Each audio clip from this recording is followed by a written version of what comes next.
So today I had the opportunity of interviewing Hannah Spier. She is a psychiatrist out of Norway. And we didn't actually get into the exact content that I wanted to speak about today because we just started talking about how she began her practice, what she saw in her practice, what she did not like in terms of being a psychiatrist, and how she turned towards being a mother and staying home with her children, and something that she'll never regret. So I think it'll be very interesting for you to listen to because she speaks about how she didn't allow the feminism, mentality to brainwash her like it has for many other women. And I'm going to say, including myself, during my early years of my career. So, yeah, I hope you take a listen. And I'm going to have her back on for part two, where we're going to speak more deeply about the type of content that she's putting out there. You can find Hannah through her website on Psychobabble, through the Substack app. So, yeah, I hope you enjoy the episode.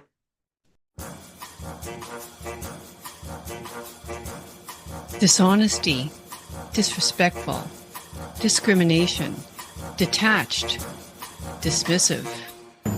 That's it. I'm done. Relationships can be messy. Are you having trouble with your personal or professional relationship? Not to worry. As a relationship therapist and coach for over 25 years, I have a lot to share, and so will my guest experts. Let's get smarter in our business and personal lives so we can be our best selves. Now, let's get on with the show.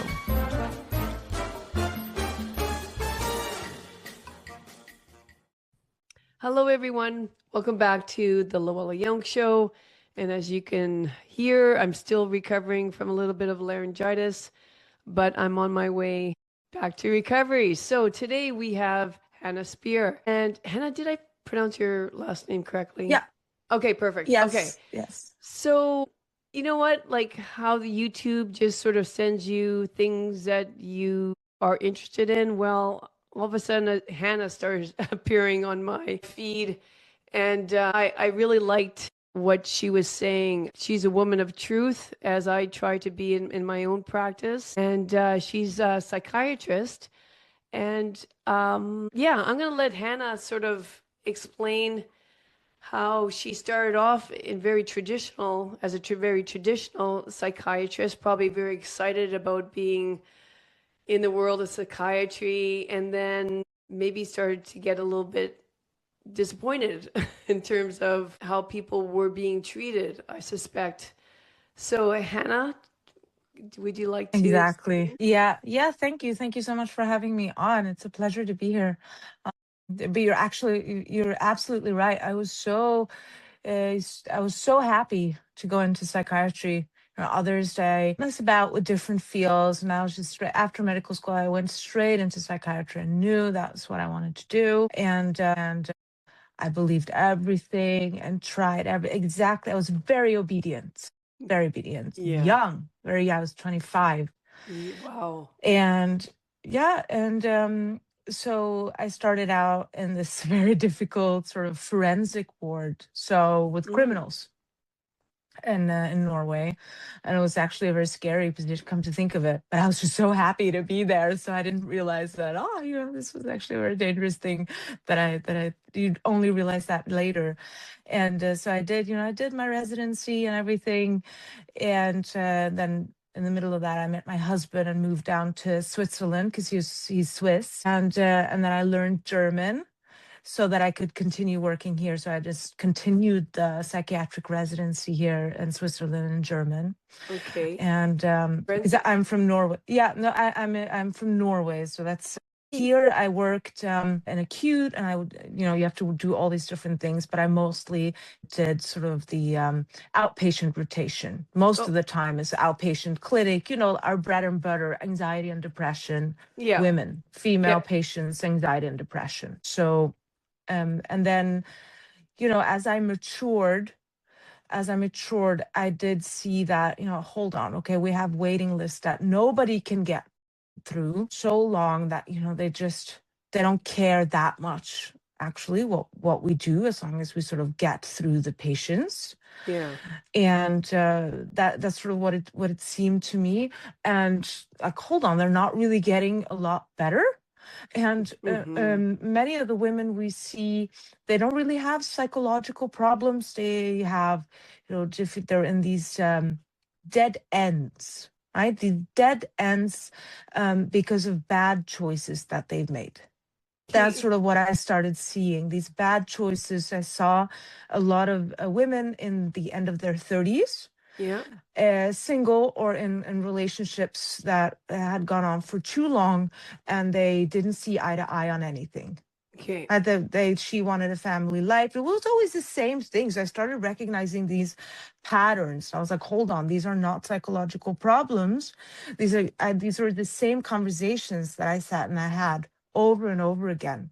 Sort of like Hannah, do you mean sort of life choices that they're making?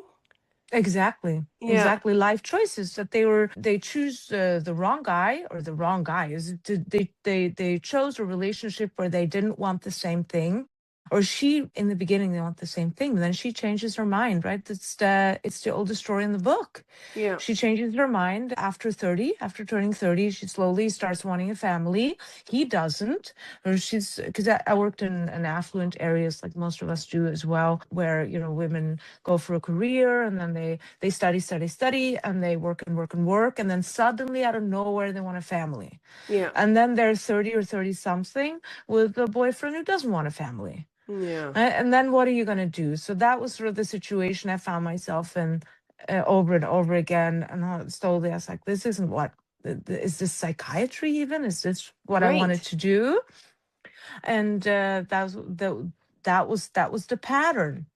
I saw, okay, that was one of the situations. The other situation was a 20-something-year-old girl who's having suddenly anxiety, panic attacks out of nowhere. She's in college usually, and she had no capacity to do whatever she started studying in the first place. And so she was having panic attacks or depression and couldn't finish her studying. So that was sort of one thing that went again and again.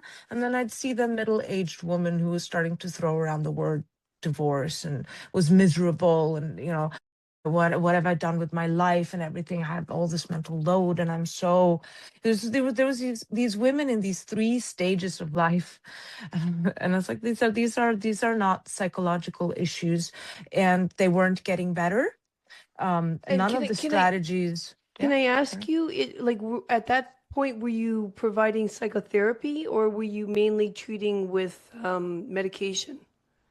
That's a really good question, because it differs from where you work. So I was doing both.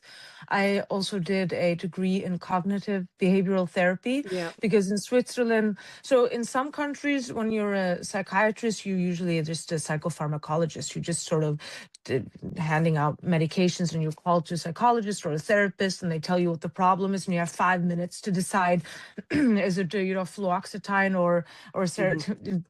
What do you want to give the patient, which is terrible. It is a terrible way to practice. I don't understand. So in Switzerland, it's different, and I quite like the system here. You have to do this degree, so you also have to do these hour-long sessions in addition. So I would do my patients, and then I would sort of fly between the psychologist and therapist and sort of do the 5-minute consultations as well. So I guess there's no way to go around that. But I quite like that with my patients. I did have the ability to also have the hour-long sessions and do proper psychotherapy. Good. So it was both. It was tough. It was a lot of work, but because you sort of had to do both. But so those were, I was doing psychotherapy, and then I was also, right, because I was in that position, I was also seeing what everyone else was doing. So I had to go through everyone's documentation and see, okay, this is their problems and this is what they're doing. And I also saw that those patterns, that they had the same patterns, they were sort of the same kind of situations. And what were they prescribing? Self-care, self-care and baths and soothing and and mindfulness, a lot of mindfulness. And I was thinking, all of this is just looking inwards, just looking, just sitting there and doing these, looking for insight, and then hoping that this insight is going to solve any problems outside of the therapy room. And what that does is that it gives you this momentary relief. So you feel good exactly in that hour of therapy when you're then being validated and told that you're doing everything right. And this is because of your childhood. And, this temporary Band-Aid. Then you feel good still for 5 minutes after the session. And then that's all gone. Yeah. And you do everything exactly the same all over again. And you come in next week for the same soothing balm. Right. And I read in their notes that this is what they were doing. And it was what I was told to do also. And even though I was doing cognitive behavioral therapy, it was all about validation. And because now cognitive behavioral therapy has gone the route of depth psychology instead of what it was originally meant to do. Cognitive behavioral therapy is more about behavioral activation and trying to think differently, trying to adjust some cognitive distortions. And now it's more towards this depth psychology. Right. Yeah, that's I'm sorry, it just doesn't help. And especially for those who tend to go to therapy, which is usually women with a certain set of of personality traits. Yeah. Right, when you just can't really get your life on track, and then you especially need to develop discipline and do behavioral activation and try to act differently. Yes. Yeah. It's otherwise you become so preoccupied with self, right? Like anybody, it can happen to anybody really that signs up for therapy. It's so dependent on the therapist. If you're going to allow that validation just to occur session after session after session, you're going to have someone who they're just so preoccupied with themselves and how they're feeling. It can become very, very dangerous. And I agree with you.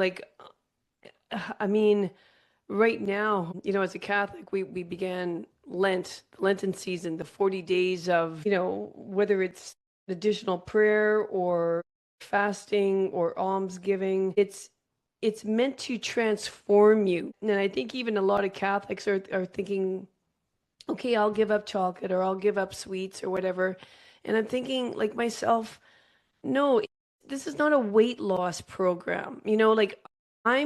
Whatever I'm doing for these 40 days, my hope is really that I'm a different person after these 40 days. There's something about me that I want to purify and be a better person because, I'm nowhere close to being like perfection, far away from it.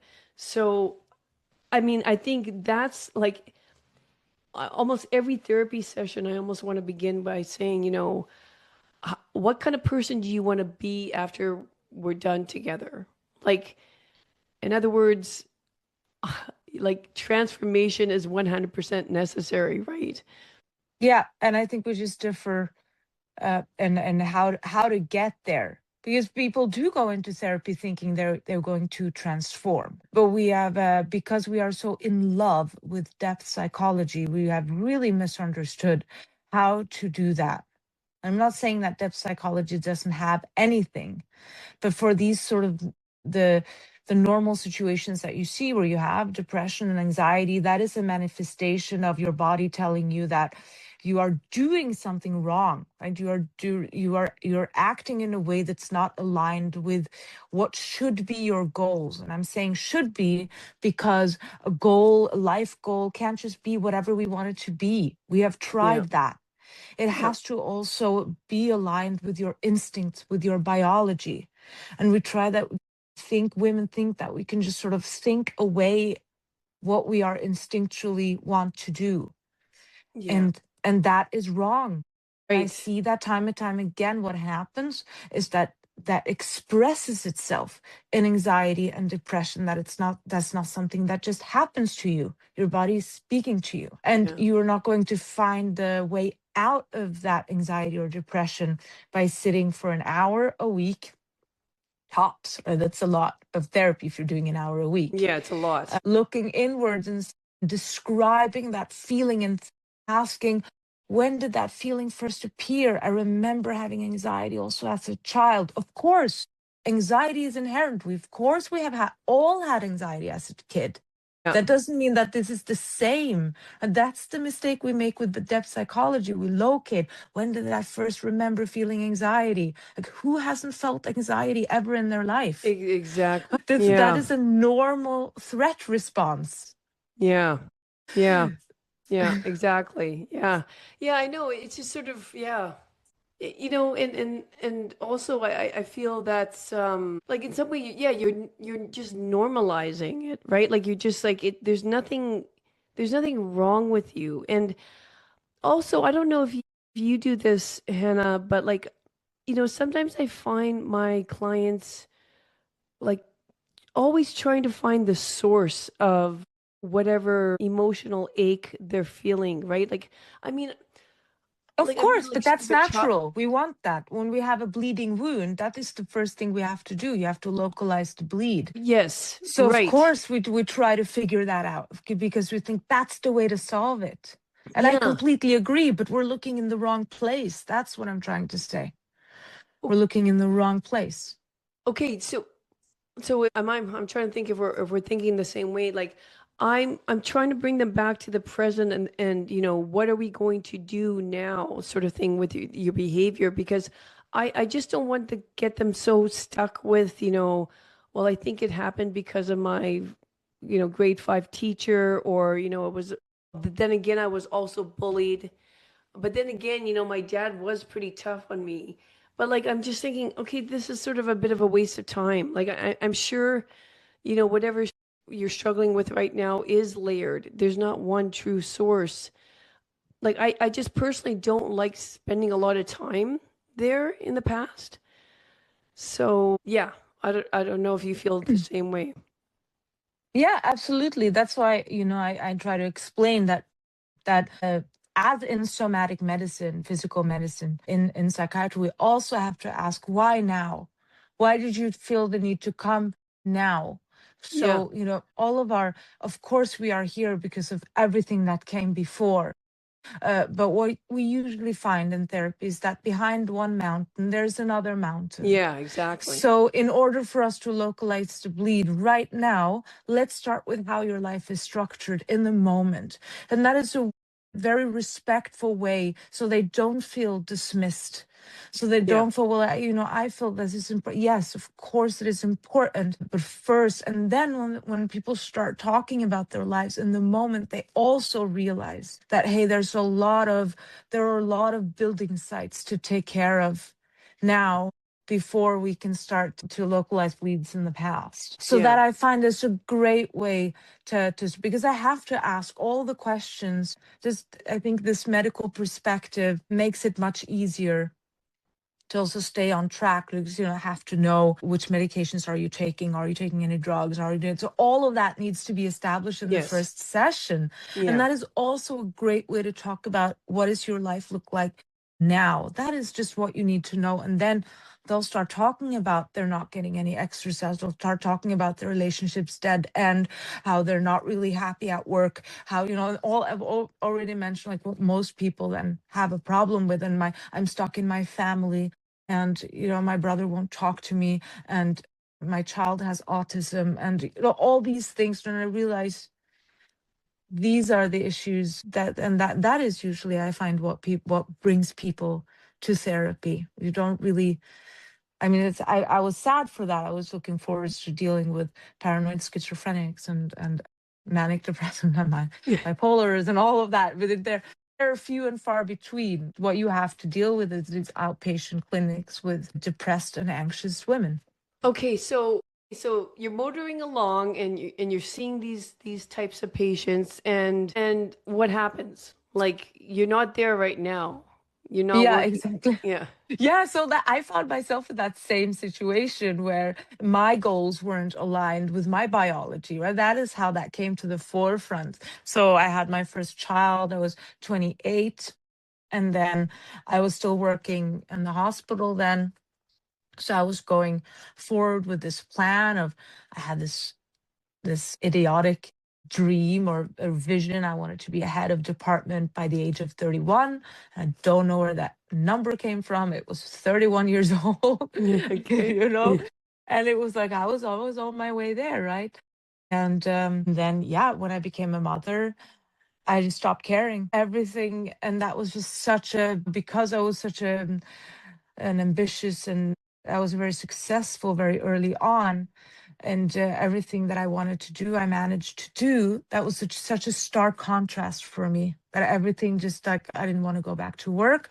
I just wanted to sit there and like breastfeed my baby, and I was Yeah. so happy just doing that. And I was Yeah. like, hold on, like this Yeah. is really weird, and nobody told me about this. I Why didn't know. anyone tell me about this? And then so I followed the plan because everything was already set, and it's very difficult to, you make a plan, you're going to take maternity leave and you apply and you get the money for it and all of that. So you just had to sort of see that through. Went back to work. She was 7 months. I put her in a daycare, and just, it was terrible. I've never been so miserable in Oh my gosh. life. How old was she? Awful. 7 months. Oh God. Yeah. Yeah, she was just swimming on the floor, just crawling. Oh. And we'd had such an amazing time together. Those 7 months, everything went brilliantly. Right, that was Oh. still one of the fondest times in my Yes. life. I would love No. to go back there. No. How much maternity leave do you get in Switzerland? 14 weeks, What? and yeah, but in Norway it's 7 months as well now. That's it. Yeah, I th- yeah. I thought the Norwegian countries were, or I should say, the Oh yeah, Scandinavian. yeah. It's still great. So I mean, you still get that year from the state, but because Norway, speaking for Norway, is so focused on equality, what they've done, the red green government, the liberal government, is that they have taken half of the maternity leave from the mother and given it to the father. And the father is mandatory to take it, otherwise you lose the right to that money. So the conservative parties, because they're not really conservative in Norway, but this is the conservative party, Okay. they have always wanted it to be split so that you can, in such a way that the couple decides who gets how many months. Yeah, that would make sense. Right, that's fair. You still get that 1 year. They give you that money, and then the liberal parties, they want to force the man to take that time off with the baby. And what's Wow. happened is very interesting. If you want me to digress a little Yeah. bit, what is very interesting is that 50% or 48% of new mothers, they take unpaid leave to extend their time with the babies. 48%. They then end Wow. up paying out of pocket because they are not done after 7 months and they want Absolutely. that time back. No. In fact, like, I don't know, like 7 months, that's Isn't just that when, crazy? Isn't yeah, that? But we're telling them what we want, right? As women, we're yes. telling them how important it is to be with our babies, and they're just like, nope. This is how it's gonna be. The father has to, and a lot of the dads also say, like, listen, we're only taking this mandatory leave, otherwise we lose that money completely, and that's our tax money. Yeah. So So they are I'm forced to do curious, something they don't really want to do. is Denmark the same way? I don't know the rules, and that's why I'm saying in Norway. I don't know the rules in Yeah, Denmark okay. at the Well, moment. that Correct. It surprises me. changes. Conservative parties come in and they change it back, and then Okay. there have been a lot of changes. But this is how it's been now for the past 8 years. Jeez. No, that's horrible. It's very Uh, surprising. Okay, it's very so surprising. So Yeah. did you? So I took 7 months, and then I went back to work, and everyone just like that. Everyone's miserable. My Yeah. daughter's miserable. She refused to eat for a month in daycare. She just refused to eat. So that was just terrible. I would Oh. rush in when I was finished, rush in at 6 o'clock and sit and nurse her in the dressing room of the daycare because she had just been starving herself all day. And I mean, my husband, we were fighting all the time because so they're sick also all the time. They'll go to the Yes. daycare and they're sick. All of our conversations went like that. Who's gonna pick up the baby? Who's Right. gonna go to the store? Who's gonna do this? Who's gonna Yeah. do that? So we went from this completely harmonic. Everyone just knew what they wanted to do. I was happy. Baby was happy. She never cried because I was always had her on me. I was always there. We were so in sync. Yeah. And then everything turned topsy turvy. And also at work, I was miserable. I only wanted to go to her and everything that I had, and I was doing something really difficult at that time. I was placed in a department where I was like, "What is this?" I didn't know. And I was doing a lot of cardiology. And it was not my thing. And No. even when I managed, and I worked and worked and worked at, it, and even when I managed, then my attending there, the head of cardiology was like, "Wow, this is amazing. This is great." I felt nothing. I felt Yeah. nothing. And that was usually what would just motivate me and spur me on with this, Yeah. 31 years old and this and that. No, didn't do it for me anymore. And that was this transformation that had me wake up to some things. And then I started looking back to all of these women that I tried to treat and who'd been in these sort of life situations. I'm like, how common is this really? That we are forced into something. And then society also noticed that all these women I worked with, they would just give me unsolicited advice. They'd be like, "You've got this, and she's better off without you." That they would say these horrible things, and I'd Oh, not even yeah. asked them to do. "Oh, she's so, she needs to be socialized." Yeah. And I was like, she's just swimming on her belly, refusing to eat. Like, how is she going to socialize? Like, she's Yeah. 7 months old. Yeah. Yeah. She has no and language. and they would just repeat these things, not knowing how old my baby was, not knowing what she needed, nothing. They just No. saw I was miserable. I was like, "Oh yeah, it's difficult. Oh, don't worry." And then these mantras would just be repeated to me. And then if I would say, "Oh, and she's 9 months now, so I don't think she's really playing with any of the other kids." "Oh no, but they're so happy, and my son is so happy there." And Yeah.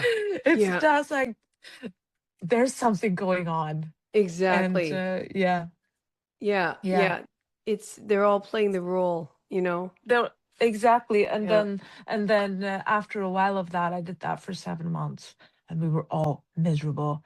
And then in the end, I said to my husband, "This is not how it's meant to be. No. This is not what we were meant to do." And Mm. we're all miserable. And like, please, can you find a way that you can make up for the salary, and that I can quit work and just be with her full time? Like, please, please, please. I was really desperate, Yeah. and he was amazing. He stepped up and he managed Great. somehow. Yeah, Yeah. but we did. We had to do a lot of things also Yeah. differently. I just not, but you can do that, and then you also realize how much money you're wasting on things when you have two incomes, Yes.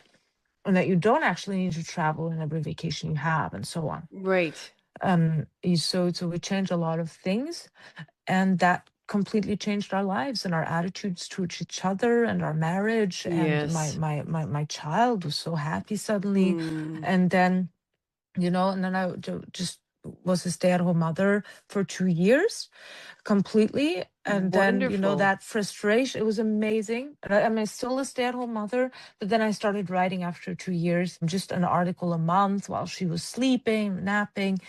Yeah. And I still do this sort of work just when I have the time and when they're otherwise occupied or in school. And just because I think we have to change some of these things, we have to change society towards the better so that we don't incentivize all this dysfunction, like we talked about earlier.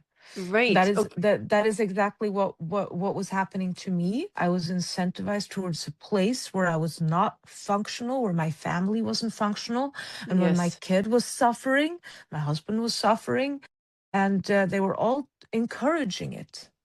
So it sounds to me like you started off, with this sort of grandiose idea of what psychiatry was going to be for you. You thought you were going to be seeing the worst of the worst cases, and you're going to be able to, to solve those cases, very problematic, schizophrenia, bipolar, you name it. But that's not what was presented to you. You were basically seeing a lot of women. I'm almost thinking like almost like you're going like sort of what's going on? Why are these women all anxious and depressed and I don't know, dysfunctional? But then you were put in a position in your own life where you're kind of like, if I keep going down this path, with working and my child in daycare, I'm going to be one of those women, and I'm going to be seeking out therapy myself. And then is that kind of true that you kind of put it all together and you thought, I don't want this. I don't want to, be forced to work like this so that, I myself am going to be seeking therapy. I'm going to choose to be a stay-at-home mom and enjoy that time and sacrifice, like, yeah, not having some sort of, I don't know, grandiose income. But Exactly. Yeah. okay. Because it's pride. Yeah, That's what I exactly. noticed. It is just, I mean, was it really a sacrifice to, it was really just putting my pride on the shelf for my family. That is Yes. all that was. The title, Yeah. the thought of like the cool outfits Yeah. and what my family could say about me at the dinner Ex- table. Oh, she's this. And so, because, families are yeah. so proud and that accomplishment. They're not Yeah. really proud that I'm a stay-at-home mother of three and that my kids, now I take pride in different things, right? I take pride in that all Right. of my three kids, they sleep through the night. They don't have problems going to sleep. None of them have behavioral issues. None of Yeah. them need any form of medication. They are all healthy and happy. They're able to be happy like at the same time. Right? Yeah. And they're each other's best friends. Like all those things, I'm extremely proud of them. That's where I take my pride. But we are not sort of teaching women that pride can also lie there. It's all Yes. these sort of titles, and I still feel that sort of when I have LinkedIn and I look at my friends from residency and I see where are they now? All women, all still childless, still yes, they are head of their all Yeah. clinics, their Yeah. clinics, and they're different, they have fancy titles. And then I feel that, okay, jealousy, but that's all. I'm just jealous of that title. And then if I think a little bit more, yeah, I would never want to be in their shoes. How No. lonely must they be? And they're seeing their looks suddenly fade, Yes. and it's not that fun anymore. It's not charming anyone. No one's really very jealous of that 45-year-old woman who's head of the department. She's just, they're only really impressed when you're in your 30s, and then Yeah. it's not so. Then the fun stops, Yeah. and that's when they start to regret it, when they Yeah. don't get that oh, people are so impressed with what I'm Yeah. doing.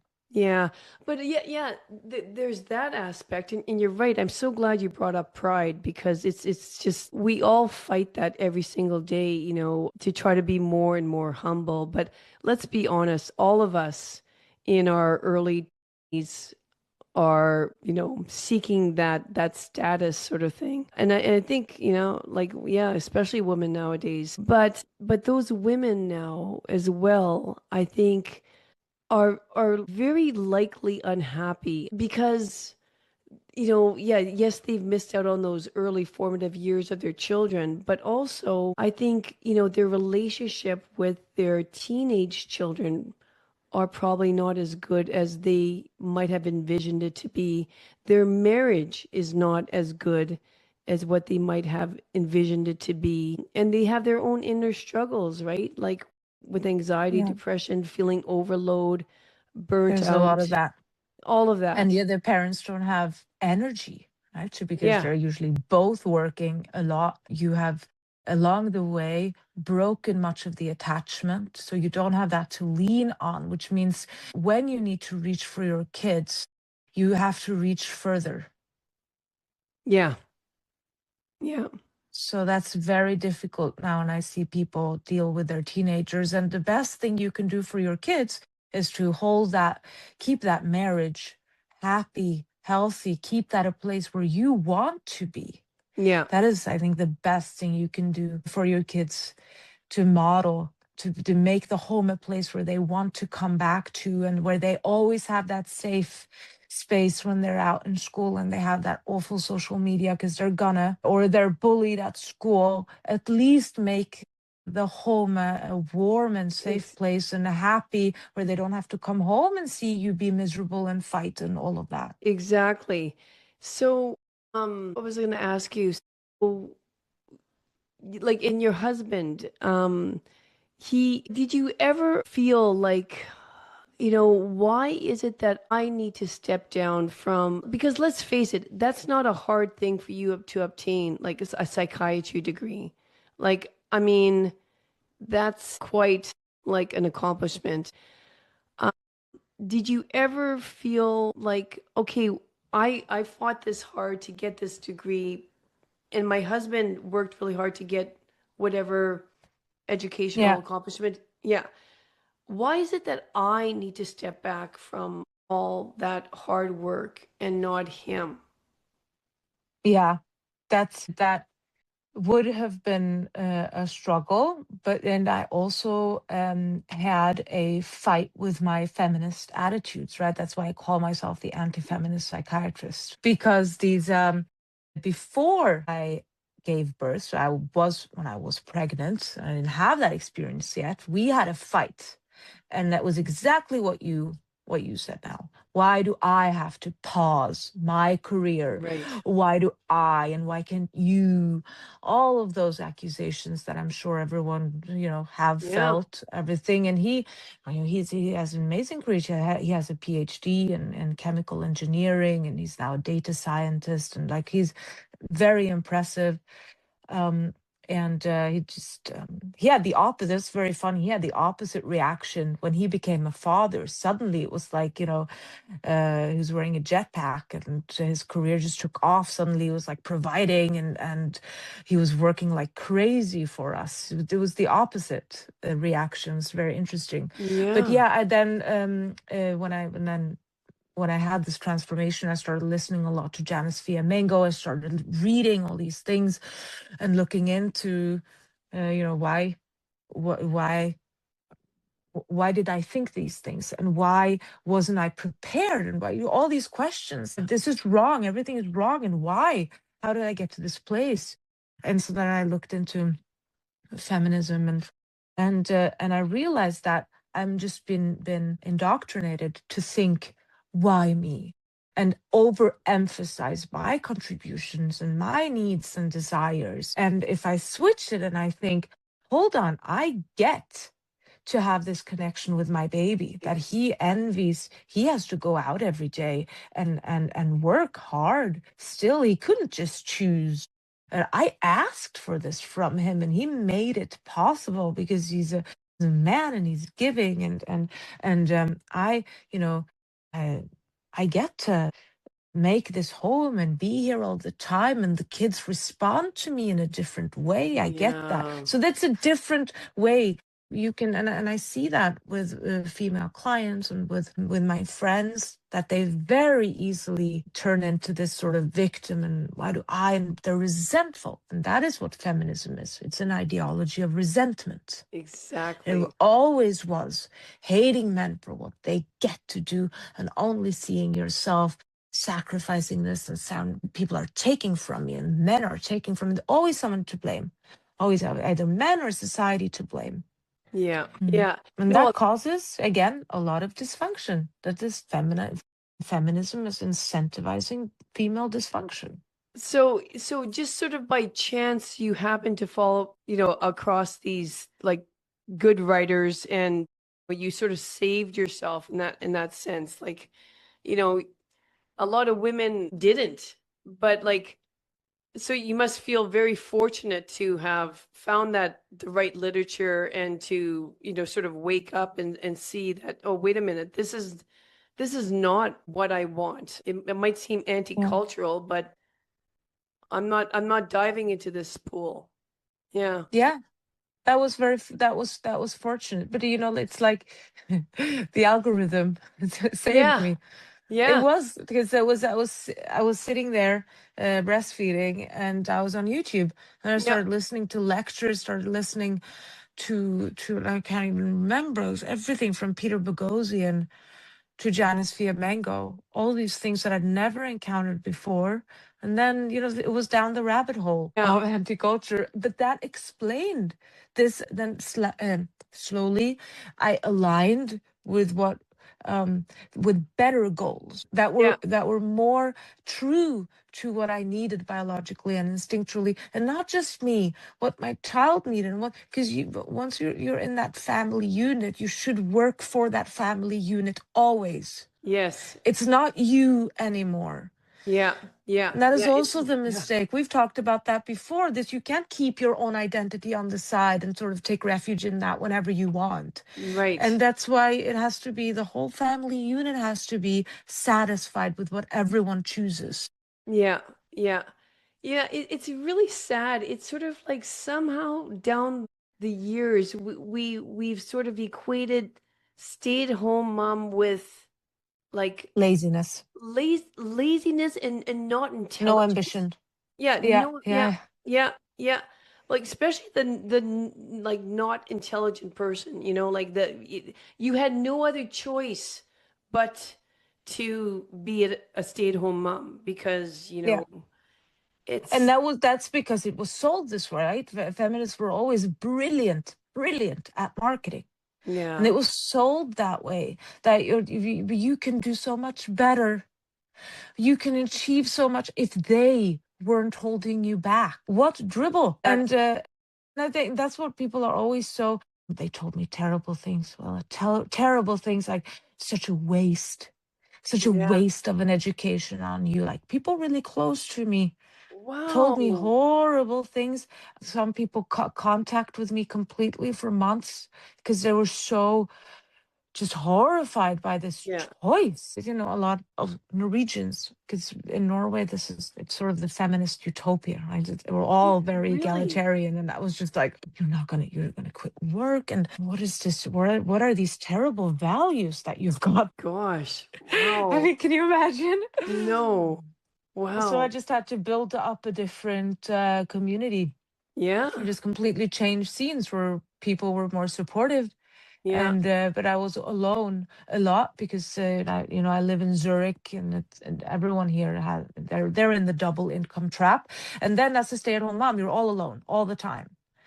So Yeah. maybe they had, like, my friends had maybe one afternoon off a week, right? They had Yeah. reduced hours. So maybe one side, I made a schedule. So I knew, okay, that person is off Thursday afternoon, and then I'll write to them on Sunday and schedule for Thursday. So then I had something to do with my kids every day of the week.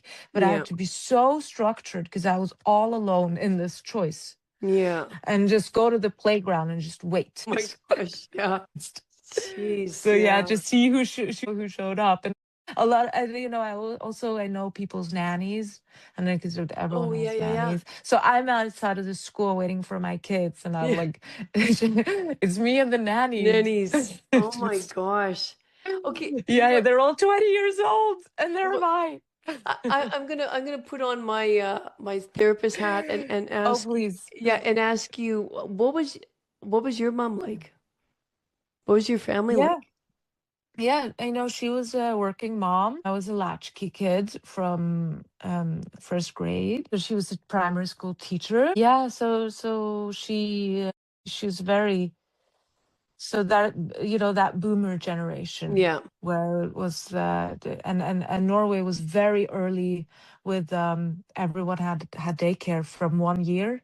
Everyone Mm-hmm. had sort of the free Yeah. daycare, which you pay Yeah. for your tax, so it's not free. But No. from the age of 1, everyone goes to daycare already in 1990s. It was like that. So no one had stay-at-home moms anymore from then. Jeez. That was so that was how I grew up. Like, everyone did Yeah. that key. And I remember sometimes that, you're in first grade, you forget your key or whatever. I would just sit in the garden and wait. My gosh. And Wow. that's just, then you had Yeah. to wait, and you had to pee in the garden if you had to pee. Yeah. That's so So interesting. Gee. But Yeah. like, I don't think, see, like, because it was different for me. My mom had 9 children, so it was definitely stay-at-home mom, Oh, like, wow. come from a farm and things like that. Amazing. But see, like, it's interesting. I'm just thinking, like, feminism, like, none of us were able to escape from it because even though that was modeled to me, I was more like, well, I'm not doing that. My mom didn't even have a choice. She was married at 17, and all she did was, she had so much potential, but she didn't have the opportunity. But I do, and I'm going to, follow that career, and I'm not going to be, so it's interesting, like, your mom did go to work, when you were a young age, and my mom didn't, but we still both, were very adamant on, like, getting that degree and making sure that, we had a certain status. And like I say, pride, took over me as well. And I just valued my self-worth with the number of degrees I could obtain, sort of thing. And it was just, I mean, not to say education is bad, because, like, I think, I mean, I'm always going to be a knowledge and a truth seeker, like you. Just like you said, when my kids were sleeping, I love to write as well. And I took that time to write, and I took that time to, look up certain YouTube videos.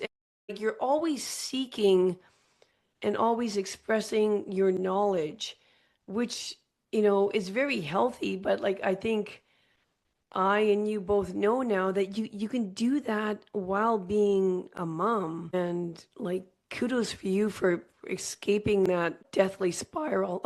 Yeah, but we have this. It's a wrong impression that women didn't contribute. That stay-at-home moms didn't Oh, contribute. I I know. think but I think we just didn't and evolve quickly enough. And women, when they seek out to become consultants and lawyers and Yeah. doctors, all these jobs that you just can't combine very well with a family life, then you're in that clinch. And I see now in the more sort of religious societies here that I have contact with, when women start from very early on being family oriented, they can go towards degrees where they learn how to think that, okay, it's going to be a time then I can work 20% or 40% and sort of, but there's Right. certain jobs, the high status jobs, you just can't do that. And you can't, if you're a consultant, you're Yeah. working in finance, you're not going Yeah. to take a 10-year break and then go No, back, that's not going to be no, possible. no. And so it's not all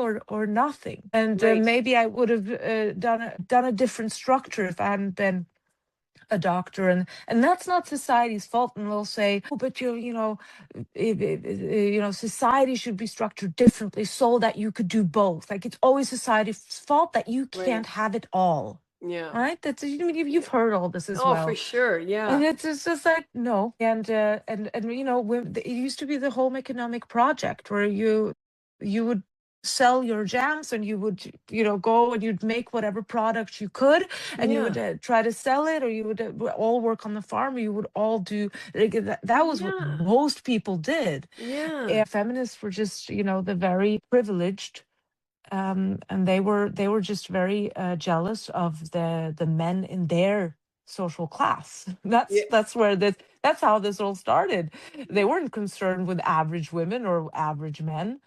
And so I think we just didn't sort of take that. I think it went too fast, and we have to find a modern way to create the same kind of home economic project. Right? Yeah. Like, we're trying to Yeah. write or do whatever we can in the sort of breaks when the kids are otherwise occupied.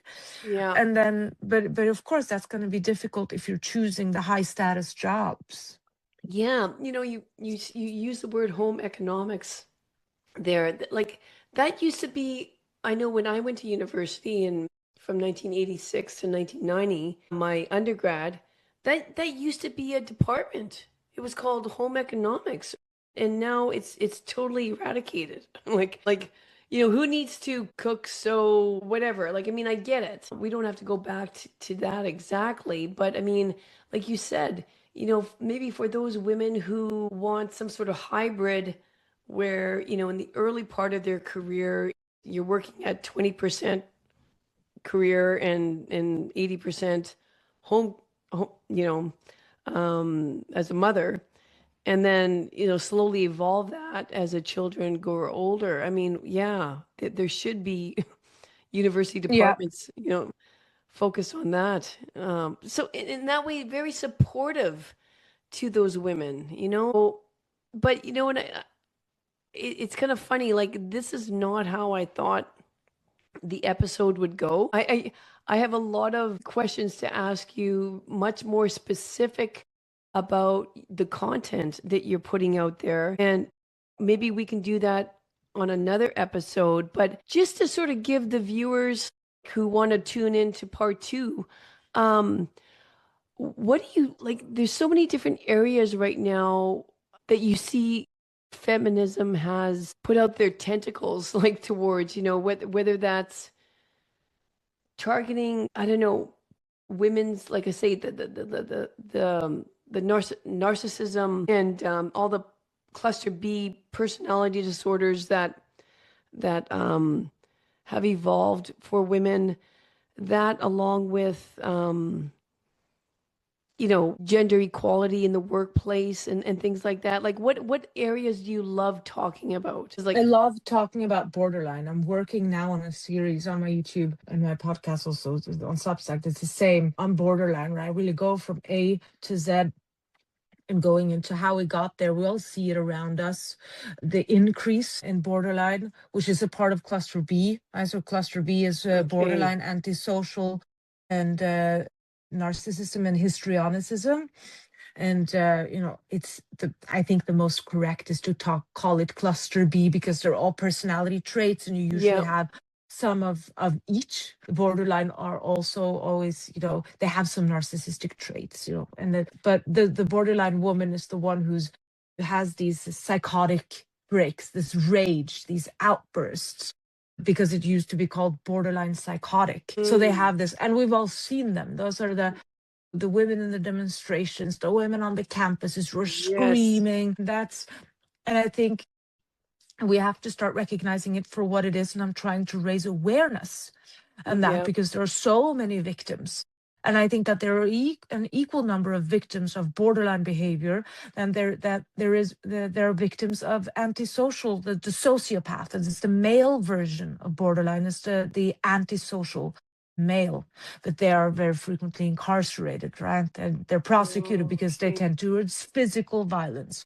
Where women express violence, not physically, but relationally. Reputational damage, the subtle, the bullying. That's why we have a stark increase in workplace bullying. And that is that trait coming to show. Females are equally aggressive, but we do it in a very different way, very cleverly. And so that's what I'm talking about. And I do think that feminism has let that grow uninhibited, because it has removed all sort of social bricks, all moral gatekeeping, because however a woman should choose to live her life, it's the best way.